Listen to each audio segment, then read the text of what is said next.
ලෝක ඉතිහාසයේ අතිශය සුවිශේෂී වුණු කෞතුක භාණ්ඩ 35000කට වඩා අධික ප්‍රමාණයක නිවහන බවට පත්වුණු ප්‍රංශයේ සුන්දර සේන් නදිය අසබඩ පිහිටි ලූවර් කෞතුකාගාරය. මේ මොහොත වනකොට ලෝක මාධ්‍යයේ ප්‍රධානම මාතෘකාවක් බවට පත් වී තිබෙනවා. පසුගිය 19 වෙනිදා උදෑසන 9:30ට පමණ ලූවර් කෞතුකාගාරයට ඇතුළත් වුණු කොල්ලකරුවන් තිදෙනෙකු විසින් විනාඩි 7ක කාල සීමාවක් තුළදී මිල කළ නොහැකි දැවැන්ත කෞතුක භාණ්ඩ 9ක් සොරා ගන්නට කටයුතු කරනවා. මොනවද මේ අස්ථානගත වුණු ස්වර්ණාභරණ? කොහොමද මේ ස්වර්ණාභරණ සොරකම සිද්ධ වුණේ? ඒ වගේම මොකක්ද මේ ලූවර් කෞතුකාගාරය කියන්නේ? මේ හැම දෙයක් පිළිබඳවම තොරතුරු කියන්නට ග්ලෝබල් ටයිම්ස් තුලින් අද දවසේදී අප සූදානම්.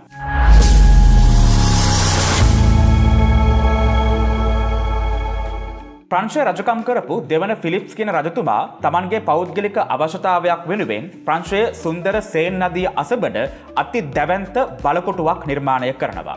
ඒ ක්‍රිස්තු වර්ෂ 1190 දී පමණ. මේ විදිහට ප්‍රංශයේ සේන් නදිය අසබඩ ඉතිවන අති දැවැන්ත බලකොටුව ක්‍රිස්තු වර්ෂ 1546 දී පමණ ප්‍රංශයේ රජපෞලේ රජ මාලිගාව බවට පත්වෙනවා. එය එසේ වුවත් ක්‍රිස්තු වර්ෂ 1793 වර්ෂයේ පටන් ඉන් අනතුරුව පත්වුණු ප්‍රංශ රජවරු මේ සුන්දර සේන් නදිය අසබඩ පැවති රාජමාලිගය තමන්ගේ වාසස්ථානයේ බවට පත් කරගන්නේ නැහැ. ඔවුන් තෝරාගන්නේ වෙනත් ස්ථාන. ඒ මොහොතේ පටන් මේ දැවැන්ත බලකොටුව එසේත් නැතිනම් මේ දැවැන්ත රාජමාලිගාව ප්‍රංශ රාජ්‍ය මන්ත්‍රණ සභාව විසින් ක්‍රිස්තු වර්ෂ 1793 දී පමණ පොදු කලාගාරයක් බවට නම් කරනවා.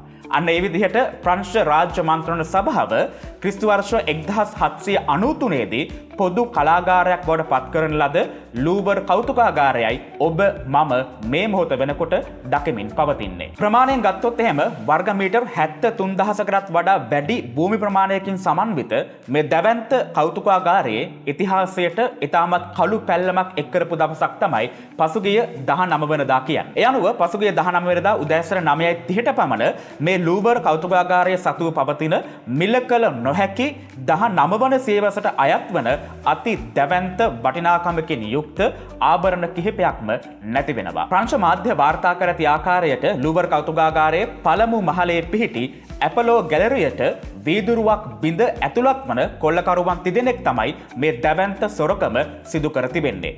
වාර්තා වන විදිහට ඔවුන් මේ සොරකම සිදු කරන්න භාවිත කර තිබෙන්නේ රථයක සවි කරන ලද දුඹකරයක්. මේ ආකාරයෙන් කොල්ලකරුවන් ඇතුළත් වුණු අදාළ කාමර ත්‍රිත්වයෙන් එක් කාමරයක CCTV කැමරා පවා ක්‍රියා විරහිත මට්ටමේ පවතින බවටයි ප්‍රංශ මාධ්‍ය මේ වෙනකොට වැඩිදුරටත් වාර්තා කර තිබෙන්නේ. කෙසේ වෙතත් වැදගත්ම කාරණාව තමයි මේ පිරිස මොනවද සොරාගෙන ඇති කෞතුක භාණ්ඩ කියන එක පිළිබඳව.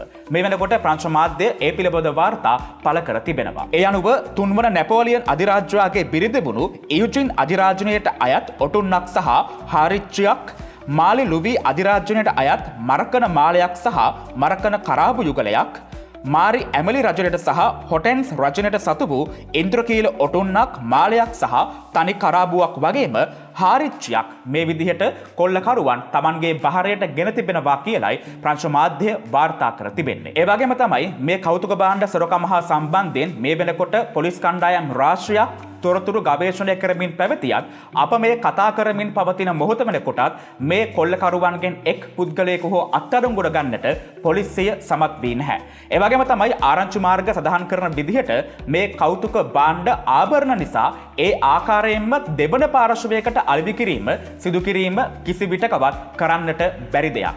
ඒ නිසා බොහෝ විචාරකයින් මේ වෙනකොට අදහස් පළ කරමින් පවතිනවා මේ කොල්ලකරුවන් සොයා ගැනීමට ගතවන කාලය දීර්ඝ වන්නටම අනිවාර්යෙන්ම ඒ කොල්ලකරුවන් මේ අදාළ ආභරණ කුඩා කැබලි බවට පත් කරලා විකිණීමේ සම්භාවිතාව ඉතාමත් ඉහළයි කියලා. කෙසේ වෙතත් ප්‍රංශ ජනාධිපතිවරයා ප්‍රමුඛ සමස්ත කැබිනට් මණ්ඩලයම මේ කියන සොරකම සම්බන්ධයෙන් වික්ෂිප්ත භාවයට පත් කරන එක සාධකයක් පවතිනවා.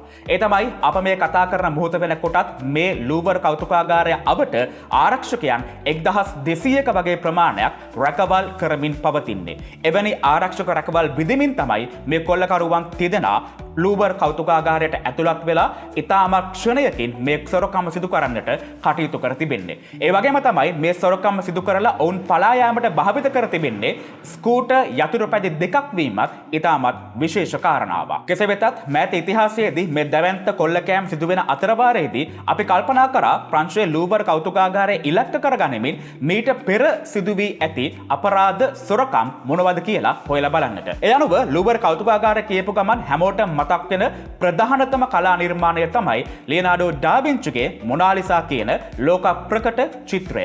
ඔබ දන්නවද ක්‍රිස් වර්ෂ 1911 දී පමණ මොනාලිසා චිත්‍රය පවා ලූවර් කෞතුකාගාරයෙන් සොරකම් කර තිබෙනවා. මෙසේ කර තිබෙන්නම ඉතාලි ජාතික කෞතුකාගාර සේවකයෙකු වීම ඉතාමත් විශේෂ කාරණාවක්. ඔහු ප්‍රකාශ කර තිබෙන ආකාරයට ලියනාඩෝ ඩා වින්චි කියන්නේ ඉතාලි ජාතිකයෙක් නිසා ඔහුගේ නිර්මාණ අයිති විය යුත්තේ ඉතාලියට කියලා මේ චිත්‍රය හොරෙන් ගෙන යාමට ඔහු කටයුතු කරා තිබෙනවා කියලා සාක්ෂි ලබා දී තිබෙනවා. කෙසේ වෙතත් වසර දෙකක පමණ කාලයකින් අනතුරුවයි නැවත වතාවක් මොනාලිසා චිත්‍රය සොයාගෙන ප්‍රංශයේ ලූවර් කෞතුකාගාරයේ ප්‍රතිෂ්ඨාපනය කර තිබෙන්නේ. කෙසේ වෙතත් මේ මොහොත වන විට අධි ආරක්ෂිත වීදුරු වලින් සහිත විශේෂිත ස්ථානයක තමයි මොනාලිසා චිත්‍රය තැන්පත් කර තිබෙන්නේ. ඒ වගේම තමයි ක්‍රිස් වර්ෂ 1998 වර්ෂයේදී පමණ ප්‍රංශ ජාතික ඉතාමත් ප්‍රකට චිත්‍ර ශිල්පියෙක් බවට පත් වුණු කැමිල් කොහෝ විසින් අදින් ලද චිත්‍රයක් අස්ථානගත වී තිබෙනවා. 1998 වර්ෂයේදී අස්ථානගත වූ එම චිත්‍රය මේ මොහොත වෙනතෙක්ම සොයා ගන්නට